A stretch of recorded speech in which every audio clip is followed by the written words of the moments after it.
दोस्तों, भारत में उत्तर से लेकर दक्षिण और पूरब से लेकर पश्चिम तक अनेकों मंदिर हैं।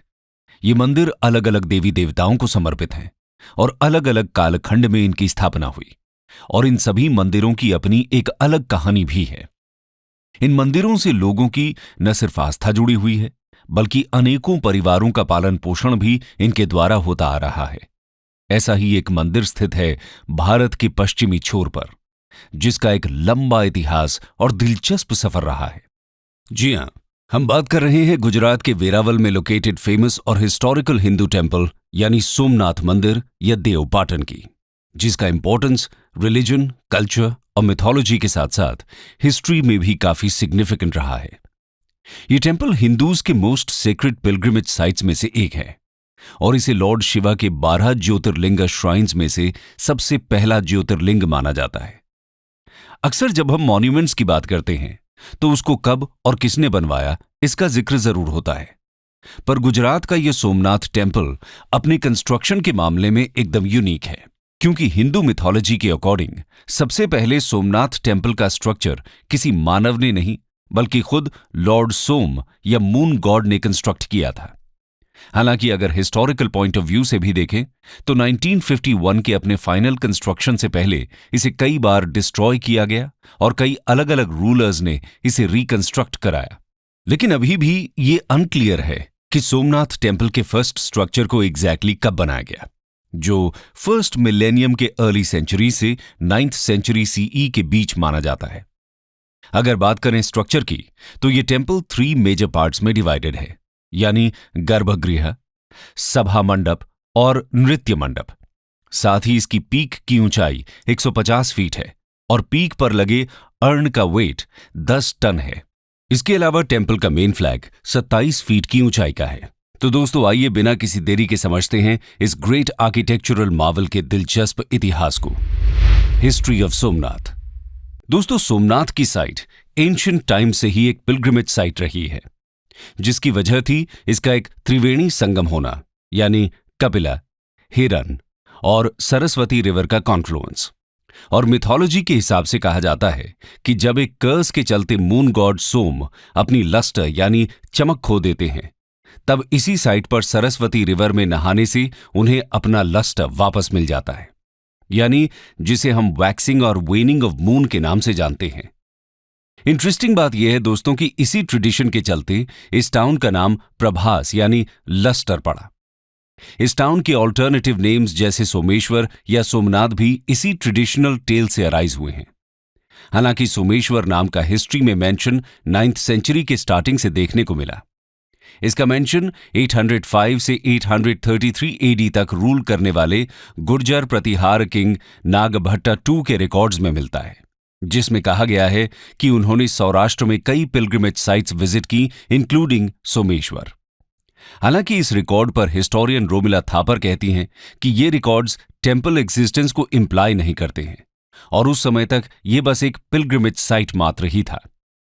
हालांकि ऐसा माना जाता है कि पॉसिबली चालुक्य किंग मूलराज ने सोम यानी मून गॉड को डेडिकेटेड टेम्पल्स पहली बार इस साइट पर 997 सीई में बनाए। लेकिन कुछ हिस्टोरियंस ये भी मानते हैं कि शायद मूलराज ने बस पहले से बने एक स्मॉलर टेम्पल को रेनोवेट कराया होगा। 1950 के बाद हुए सोमनाथ साइट के एक्सकेवेशंस ने सोमनाथ टेम्पल के अर्लीएस्ट नोन वर्जन्स के कुछ फैक्ट्स को रिवील किया। एक्सकेवेशंस में एक 10th सेंचुरी टेम्पल के फाउंडेशन स्टोन्स मिले और साथ ही एक टेम्पल के वेल डेकोरेटेड वर्जन के नोटेबल ब्रोकिंग पार्ट्स और डिटेल्स मिले, जिसे गुजराती हिस्टोरियन मधुसूदन ढाकी महमूद गजनी द्वारा डिस्ट्रॉय किया हुआ टेम्पल मानते हैं। साथ ही एक्सकेवेशन करने वाले आर्कियोलॉजिस्ट बीके थापर कहते हैं कि 9th सेंचुरी में सोमनाथ पाटन पर एक टेम्पल स्ट्रक्चर डेफिनेटली था, हालांकि उससे पहले ऐसा कुछ नहीं था। The invasion of Mahmud of Ghazni. Somnath को लेकर सबसे इनफेमस इवेंट 1026 में हुआ, जब भीमा I के रूल में Turkish Muslim ruler Mahmud of Ghazni ने सोमनाथ टेम्पल को रेड और प्लंडर किया।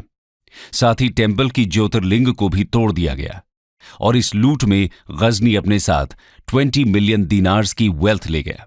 हालांकि 1038 एडी के गोवा के एक कदम्ब किंग के इंस्क्रिप्शन पर रिलाय करते हुए रोमिला थापर मानती हैं कि 1026 के गजनी के रेड के बाद टेम्पल की कंडीशन अनक्लियर है, क्योंकि ये इंस्क्रिप्शन टेम्पल की कंडीशन या गजनी के रेड्स पर पजलिंगली साइलेंट था। इस इंस्क्रिप्शन से पता चलता है कि टेम्पल को सिर्फ 12 इयर्स में क्विकली रिपेयर किया गया था और 1038 आते आते फिर से ये एक एक्टिव पिलग्रिमेज साइट बन गया था।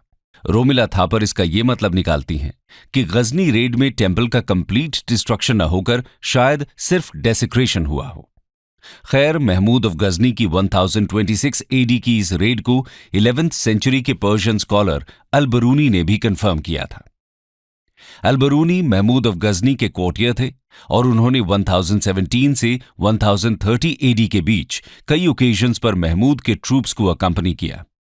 इसके अलावा अल-बरूनी रेगुलर इंटरवल्स में north west Indian subcontinent region में भी रहे थे। अल-बरूनी के साथ साथ 1026 सीई की इस रेड को और भी कई इस्लामिक हिस्टोरियंस जैसे गर्दीजी, इब्न जाफिर और इब्न अल-अथीर ने भी कंफर्म किया है। अल-बरूनी ने यह लिखा है कि महमूद ने सोमनाथ टेम्पल को डिस्ट्रॉय किया और उसके रेड्स का मोटिव सिर्फ टेम्पल को प्लंडर करना ही नहीं बल्कि एक ट्रू मुस्लिम के राइचियस आइकोनोक्लाज्म को सेटिस्फाई करना भी था। और महमूद जब वापस गजनी लौटा तो वो हिंदू टेम्पल्स के कॉस्टली स्पॉइल से लेडन था। हालांकि अल-बरूनी इन रेड्स को ओब्लिकली क्रिटिसाइज करते हैं, जिसकी वजह थी इंडियन प्रॉस्पेरिटी का रूइन किया जाना। रेड्स की वजह से सभी फॉरेनर्स को लेकर हिंदूज में एंटेगनिज्म का डेवलप होना और साथ ही महमूद के कॉन्कर्ड रीजन से हिंदू साइंसेस के स्कॉलर्स का लार्ज स्केल पर डिपार्चर करना। बरूनी के अलावा साउथ एशियन हिस्ट्री और Islamic studies scholar Jamal Malik के अकॉर्डिंग 1026 में गुजरात के well known pilgrimage Somnath temple के डिस्ट्रक्शन ने महमूद की आइकन ऑफ इस्लाम के रोल को क्रिएट करने में मेजर रोल प्ले किया। साथ ही इस टेम्पल का डिस्ट्रक्शन इस्लामिक आइकोनोक्लाज्म के पर्शियन स्टोरीज में एक क्रूशल टॉपिक बन गया। 11th सेंचुरी और उसके बाद के कई इस्लामिक हिस्टोरियंस ने अपने पब्लिकेशंस में सोमनाथ के डिस्ट्रक्शन को एक राइचियस एग्जाम्पलरी डीड के फॉर्म में इंक्लूड किया। एक तरफ जहां इस बात ने पर्शियन साइड को एपिक ऑफ कॉन्क्वेस्ट की कल्चरल मेमोरी के थ्रू इंस्पायर किया और इन्हीं स्टोरीज और क्रॉनिकल्स ने महमूद को पर्शिया में मुस्लिम्स के एग्जाम्पलरी हीरो और इस्लामिक वॉरियर के स्टेटस पर एलिवेट किया, तो वहीं सोमनाथ ने हिंदूज को अपने रिकवरी, रीबिल्डिंग की टेल्स और एपिक्स ऑफ रेजिस्टेंस के थ्रू इंस्पायर किया।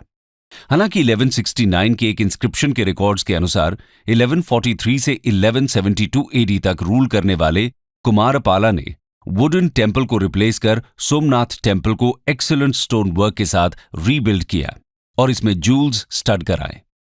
लेकिन 1299 में अलाउद्दीन खिलजी की आर्मी को लीड करते हुए उलुग खान ने गुजरात का इन्वेजन किया और वाघेला किंग कर्ण को हराने के साथ ही सोमनाथ टेम्पल को फिर से प्लंडर किया गया, जिसके बाद 15th सेंचुरी के कान्हाड़े प्रबंध और 17th सेंचुरी की नैणसीरी ख्यात में लिखा मिलता है कि जालौर के चहामणा राजा रावल कान्हड़दे ने जालौर के नजदीक दिल्ली आर्मी पर अटैक करके सोमनाथ आइडल को रिकवर किया और हिंदू प्रिजनर्स को रिलीज कराया। लेकिन कई और सोर्सेज का मानना है कि आइडल को दिल्ली ले जाया गया था और वहां पर उसे मुस्लिम्स के पैरों से क्रश कराया गया। ऐसा क्लेम करने वाले सोर्सेज में अमीर खुसरो का खज़ैनुल फुतुह, जियाउद्दीन बर्नी का तारीख फिरोजी शाही और जीना प्रभा सूरी का विविध तीर्थ कल्प जैसे कंटेम्प्ररी और नियर कंटेम्प्ररी सोर्सेज शामिल हैं। इसीलिए पॉसिबिलिटी ये भी हो सकती है कि सोमनाथ आइडल के कान्हड़दे द्वारा रेस्क्यू की स्टोरी पोस्ट कंटेम्प्ररी राइटर्स की एक फैब्रिकेशन हो। हालांकि ये पॉसिबिलिटी भी बताई जाती है कि खिलजी की आर्मी अपने साथ मल्टीपल आइडल्स को दिल्ली ले जा रही थी और शायद कान्हड़दे की आर्मी ने उसमें से एक को रिट्रीव कर लिया हो। खैर, इसके बाद 1308 में सौराष्ट्र के चूड़ासमा किंग महिपाल I ने टेम्पल को रीबिल्ड कराया और 1331 से 1351 के बीच उनके बेटे खेंगरा ने यहां लिंगम को स्थापित कराया। हालांकि एक बार फिर 1395 में मंदिर को दिल्ली सल्तनत के अंडर गुजरात के लास्ट गवर्नर जफर खाना ने डिस्ट्रॉय किया और आने वाले कुछ ही सालों में फिर से 1451 में गुजरात के सुल्तान महमूद बेगड़ा ने टेम्पल को डेसिक्रेट किया। मुस्लिम रूलर्स के कंटिन्यूअस रैवेजेस झेलने वाला ये टेम्पल मुगल पीरियड में भी सेफ नहीं रहा और 1665 में मुगल एम्परर औरंगजेब ने बाकी टेम्पल्स के साथ ही सोमनाथ टेम्पल को भी डिस्ट्रॉय करने के ऑर्डर्स दिए। औरंगजेब ने साथ ही ये वार्निंग भी दी थी कि अगर हिंदूज ने टेम्पल में वर्शिप को दोबारा रिवाइव किया तो टेम्पल को कंप्लीटली डिमोलिश कर दिया जाएगा। हालांकि नॉर्दर्न इंडिया में मराठा एक्सपेंशन के चलते कई डिटीरियोरेटेड टेम्पल्स को रिवाइव किया गया और 1783 में इंदौर की महारानी अहिल्याबाई होलकर ने सोमनाथ टेम्पल को रीबिल्ड कराया। आज इस टेम्पल को ओल्ड सोमनाथ या अहिल्याबाई मंदिर के नाम से जाना जाता है, जो मेन सोमनाथ मंदिर से 200 मीटर की दूरी पर स्थित है। दोस्तों, इस तरह मिडीवल पीरियड में सोमनाथ मंदिर ने अनेकों आक्रमणों का सामना किया। अब आगे देखते हैं ब्रिटिश राज के समय इसके इतिहास को। वैसे तो उस दौरान बहुत खास डेवलपमेंट नहीं हुए, लेकिन ब्रिटिश राज के time proclamation of the gates एक फेमस इवेंट रहा। आइए जानते हैं इसके बारे में। British Raj and Somnath. दोस्तों, 1842 में ब्रिटिश इंडिया के गवर्नर जनरल लॉर्ड एलनब्रो ने proclamation of the gates issue किया, जिसके तहत उन्होंने अफगानिस्तान में काबुल की बैटल फाइट कर रही ब्रिटिश आर्मी को ये ऑर्डर्स दिए कि वो गजनी होते हुए इंडिया आए और महमूद ऑफ गजनी के टूम से सैंडलवुड गेट्स को वापस इंडिया लेकर आए। ऐसा माना जाता था कि ये गेट्स महमूद सोमनाथ टेम्पल के प्लंडर के टाइम यहां से ले गया था, और एलनब्रो के इंस्ट्रक्शंस के चलते जनरल विलियम नॉट ने सितंबर 1842 में गेट्स को रिमूव कर लिया और 6th जाट लाइट इन्फेंट्री की एक पूरी रेजिमेंट को वो गेट्स इंडिया लाने के काम में लगाया गया। हालांकि इंडिया आने पर वो गेट्स ना तो गुजरात डिजाइन के पाए गए और ना ही इंडियन डिजाइन के। साथ ही वो गेट्स सैंडलवुड के न होकर गजनी नेटिव देवदार ट्रीज के थे, जिसके चलते इन्हें सोमनाथ से ऑथेंटिक नहीं माना गया। हालांकि ये गेट्स आज भी आगरा फोर्ट के आर्सेनल स्टोर रूम में प्लेस्ड हैं। आइए अब आगे बढ़ते हैं और पोस्ट इंडिपेंडेंस पीरियड में हुए सोमनाथ टेम्पल के रिकंस्ट्रक्शन की बात करते हैं। Reconstruction during 1950 to 1951। दोस्तों, इंडिपेंडेंस के पहले वेरावल जूनागढ़ स्टेट का पार्ट था, जिसके रूलर ने 1947 में पाकिस्तान ज्वाइन करने का फैसला कर लिया था। इंडिया ने इस एक्सेशन को कंटेस्ट किया और एक रेफरेंडम ऑर्गेनाइज करने के बाद जूनागढ़ को एनेक्स कर लिया गया, जिसके बाद 12 नवंबर 1947 को इंडिया के डेप्यूटी प्राइम मिनिस्टर वल्लभ भाई पटेल स्टेट स्टेबलाइजेशन के लिए आर्मी को डायरेक्ट करने जूनागढ़ जाते हैं। उसी विजिट में उन्होंने एक बार फिर से सोमनाथ टेम्पल के रिकंस्ट्रक्शन के ऑर्डर्स दिए और इसके बाद जब पटेल, के.एम. मुंशी और कांग्रेस के बाकी लीडर्स सोमनाथ के कंस्ट्रक्शन के प्रपोजल को लेकर गांधी जी के पास पहुंचे तो गांधी जी ने इस मूव को सपोर्ट किया। साथ ही उनका कहना था कि रिकंस्ट्रक्शन में लगने वाला पैसा पब्लिक से कलेक्ट किया जाए और टेम्पल को स्टेट से फंडेड नहीं होना चाहिए। जहां एक तरफ प्रोजेक्ट से एसोसिएट होना गांधी जी ने खुद के लिए प्राउड मोमेंट बताया था, तो वहीं रेनोवेशन से पहले ही गांधी और पटेल की डेथ हो गई, जिसके बाद कंस्ट्रक्शन का काम फिर के.एम. मुंशी के अंडर कंटिन्यू रहा, जो कि उस समय प्राइम मिनिस्टर पंडित जवाहरलाल नेहरू के कैबिनेट में food and civil supplies minister थे। कंस्ट्रक्शन फेज में अक्टूबर 1950 में रूइंस को पुल डाउन किया गया। साथ ही टेम्पल साइट पर प्रेजेंट मॉस्क को कंस्ट्रक्शन व्हीकल्स की हेल्प से कुछ किलोमीटर्स दूर शिफ्ट कर दिया गया और फाइनली 11 मई 1951 को के.एम. मुंशी के इनविटेशन पर रिपब्लिक ऑफ इंडिया के फर्स्ट प्रेसिडेंट राजेंद्र प्रसाद ने टेम्पल के लिए इंस्टॉलेशन सेरेमनी को परफॉर्म किया। दोस्तों, इस हिस्टोरिकली सिग्निफिकेंट टेम्पल की हिस्ट्री को समझने के लिए सोमनाथ टेम्पल साइट और कोस्ट लाइन को आर्कियोलॉजिकल एविडेंसेस के लिए कई बार एक्सकेवेट किया गया। आइए समझते हैं इस मॉन्यूमेंट के आर्किटेक्चरल हिस्ट्री को। Architectural history. दोस्तों, सबसे मेजर एक्सकेवेशन टेम्पल के पोस्ट इंडिपेंडेंस रिकंस्ट्रक्शन के पहले 1950-51 में कंप्लीट किया गया, जिसे आर्कियोलॉजिकल सर्वे ऑफ इंडिया के डायरेक्टर्स में से एक बी.के. थापर लीड कर रहे थे। बी.के. थापर की स्टडी ने 10th सेंचुरी या उससे पहले के एक लार्ज टेम्पल के डायरेक्ट और सब्सटैंशियल एविडेंस प्रेजेंट किए। साथ ही थापर ने यह एस्टिमेट किया कि ओल्डर टेम्पल लगभग 9th सेंचुरी का बना हुआ है। तो वहीं दूसरी तरफ इंडियन टेम्पल आर्किटेक्चर के स्कॉलर ढाकी के अकॉर्डिंग ये कंस्ट्रक्शन 10th सेंचुरी में 960 से 973 सीई के बीच हुआ था। इसके अलावा थापर स्टडी में कई आर्टिफैक्ट्स और रूइंस एंशिएंट स्क्रिप्ट के एविडेंसेस के साथ पाए गए, जो बेसिकली ब्राह्मी या उसके बाद की प्रोटो नागरी या नागरी स्क्रिप्ट्स थीं। दोस्तों, एंशिएंट स्क्रिप्ट्स में मिले ये एविडेंसेस सोमनाथ पाटन की एंटिक्विटी को लगभग फर्स्ट मिलेनियम कंफर्म करते हैं।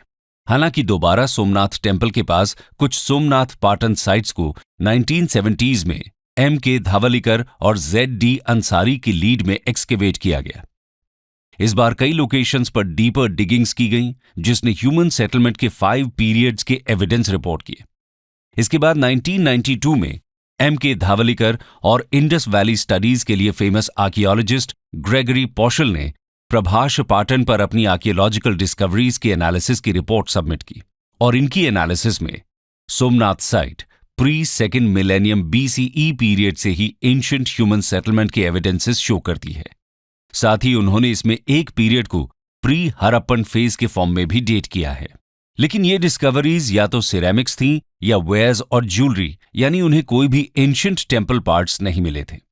दूसरी तरफ चार्ल्स हर्मन की क्रिटिकल रिव्यू के अकॉर्डिंग जो भी एविडेंसेस अवेलेबल थे, उनमें से कोई भी pre first millennium BCE era के सोसाइटी और कल्चर से डायरेक्ट लिंक्ड नहीं था। लेकिन वो कहते हैं कि इस बात के परसुएसिव एविडेंस मिलते हैं कि प्रभास पाटन एक अर्ली हड़प्पन साइट थी, जहां सेडिमेंट्री फार्मिंग के साथ कैटल शीपिंग भी प्रैक्टिस की जाती थी। हालांकि इसके अलावा जो प्रभास पाटन माउंट्स एक्सकेवेट किए गए वो 2000 से 1800 BCE के कंटिन्यूड पोस्ट हड़प्पन सेटलमेंट्स के एविडेंस शो करते हैं। कंक्लूजन। दोस्तों, ये थी कहानी इस फेमस मॉन्यूमेंट की, जो हिस्टोरिकल इंसिडेंट्स के साथ साथ हिंदुइज्म के फ्रीक्वेंट अप एंड डाउन का भी इंपॉर्टेंट सिंबल रहा। कई फॉरेन इन्वेजन्स और स्ट्रक्चरल डैमेजेस के बाद भी इस टेम्पल का एक एक्टिव पिलग्रिमेज साइट बने रहना न सिर्फ इस मंदिर की इंपॉर्टेंस को बल्कि हिंदुइज्म के रेजिलिएंट नेचर को भी रिप्रेजेंट करता है।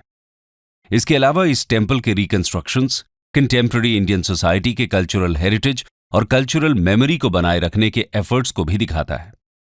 दोस्तों, सोमनाथ टेम्पल के टूरिज्म को बढ़ाने के लिए और लोकल पॉपुलेशन के वेलफेयर को इंश्योर करने के लिए उस रीजन में मॉनेटरी इन्वेस्टमेंट्स एक बड़े बूंद साबित होंगे, और प्रेजेंट गवर्नमेंट द्वारा इस दिशा में लिए जा रहे